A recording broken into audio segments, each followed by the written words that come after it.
On this season of Destination Earth, we explore Morocco, from the tanneries in Fes to the dunes outside of Marrakesh.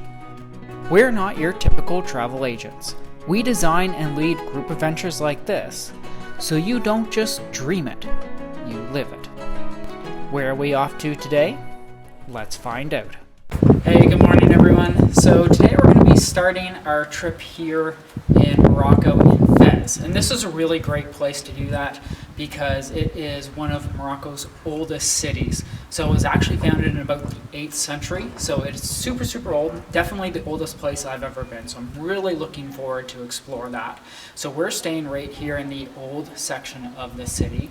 And we're going to be going around showing you some of the main features. This area is a walled city, okay, so it was walled to protect the inhabitants, the Medina, and so we're going to be going through, checking out some of the gates that would allow you into the city, some of the old universities. So not only is the city itself very old, it also houses the oldest university, or the oldest degree-giving university in the entire world. So really exciting stuff. And of course, this area, Fes in itself, an old city Fes, is a UNESCO World Heritage Site, and that's because it encompasses and showcases its medieval history so well and is so well preserved.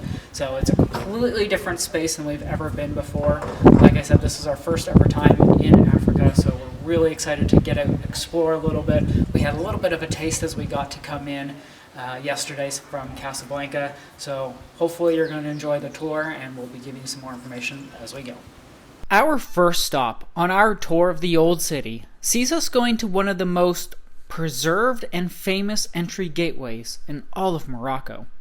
Okay, so we're starting here at one of the most famous gates. Now, I'm not about to pronounce any of these. I know I'm going to pronounce them completely wrong, so I'll just put it up on the screen. I think it's probably going to be the easiest.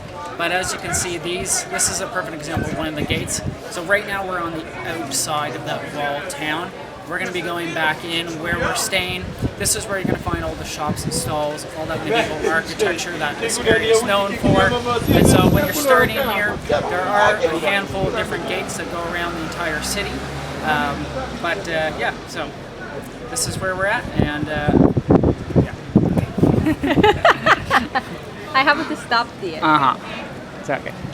Known in English as the Blue Gate, this impressive structure served as one of a handful of ceremonial entryways into the Old City. This one, constructed in 1913, now welcomes both guests and locals alike. From here, you find yourself walking through the maze-like streets of the Old City, often called the Medina, where you'll come across some of the most ancient structures in the country. Be sure to look up, down, and all around. The unique style of the Moroccan people can be seen in the details of each and every building. The history oozes from each and every crack and pore. It's this type of living history that I love, and one that I want to continue to incorporate into our lives as we transition into parenthood. That's right, we're excited to announce we'll be having a baby boy join the crew in October of 2024. Shops, stalls, and artisans all lined the streets of the Medina. We learned and heard stories that most of the items sold in the shops are produced locally, but not by the shop stalls or workers themselves. Take our advice and shop around before making a purchase. Most shop owners are keen on bargaining, and if you do it well, you can get yourself one heck of a deal. But if you fail to do this, they might be laughing all the way to the bank. Our next stop sees us at the ancient water clock. Constructed in the 14th century, the water clock was a complex system involving a series of brass bowls that were filled with water at a constant rate. As the bowls filled, their weight triggered a mechanism that indicated the passage of time. According to locals, this system was so complex that even to this day, people have not been able to figure out exactly how it operates to fix the clock, which rests in a semi-preserved but non-functioning state since the 18th century. Whether that's true or not, I can't be sure, but that's how the story was told to us. As we pushed deeper into the old city, we slowly navigated our way to our next destination.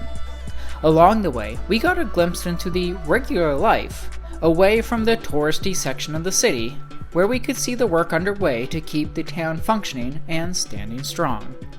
We didn't plan on going this way, but as you'll soon learn, we were forced to take a less direct route through the winding streets, which offered us the chance to see areas that are typically untouched by people like us. Okay, so the old Medina here is definitely known for being a maze of streets, and that's definitely true.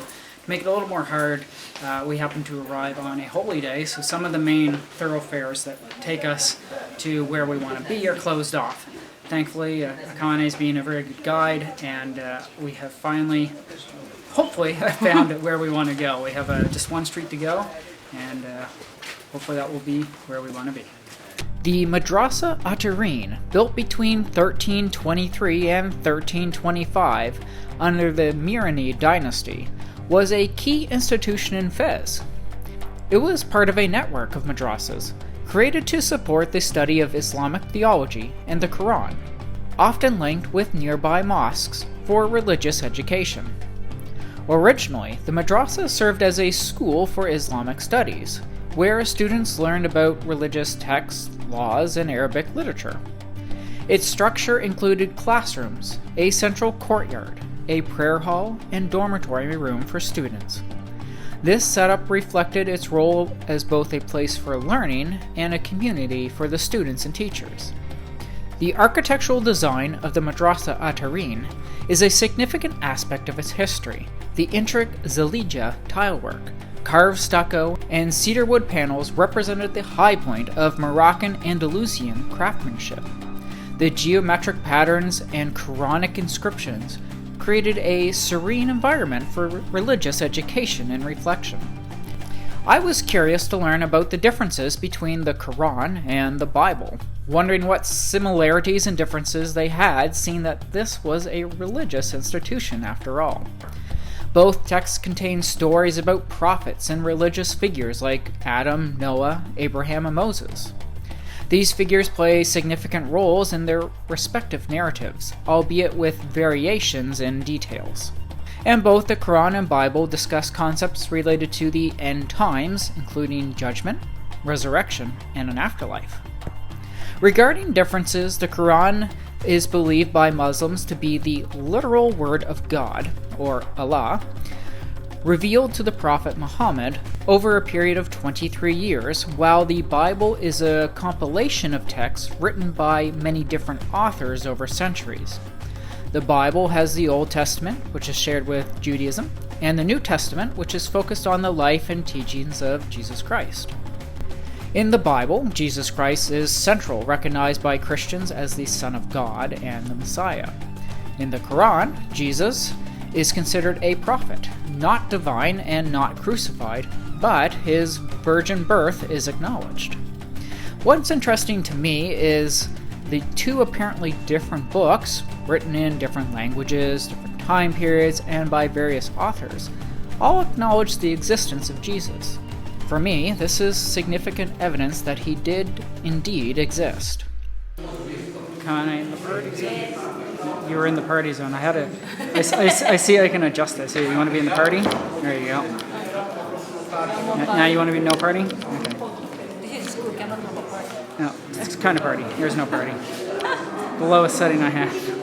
So now we are upstairs, sitting in one of the student study rooms. And, as we explore this madrasa, or this, Islamic school, essentially, we've been blown away with the attention to detail. Like, you look at the walls, and they're absolutely stunning. And, that's one thing that we've definitely lost over time is attention to detail. So being able to come to a very historic place like this, to see how much time and pride must have went into building, something like this. It's really interesting to see. And I mean, something like this is definitely not anything we would see in our part of the world. So it's been quite nice. What do you think, Akane? Yeah, beautiful. It's made by all hands, almost small details. Wow, just amazing. Yeah, and there's definitely a reason that this place made our list, not just because of the history itself, but for the beauty and the uniqueness, I guess, that it offers. So we've pretty much wrapped up our time at this location. So just outside of this place is what again? It's the main square. Is that the old university? Yeah, I forgot the name of the university. So that's where we're going to be going next. After leaving the university, we made a quick stop to see a famous mosque in the city. But not being Muslim, we were actually unable to go inside. Respecting this, we decided to slow down our day, go back to the Riyadh, and relax and just enjoy the sun-soaked Moroccan lifestyle. Now, you might be saying, Josh, you missed a ton of spots in Fes. Did you go to other places? Well, the answer is yes, but those will be in other videos. For example, we went to the King's Palace, the famous tanneries of Fes, and a cemetery that had wonderful views of the city. So, be sure to join us in a more in-depth look at these locations as we continue to explore this incredible country on our first African adventure.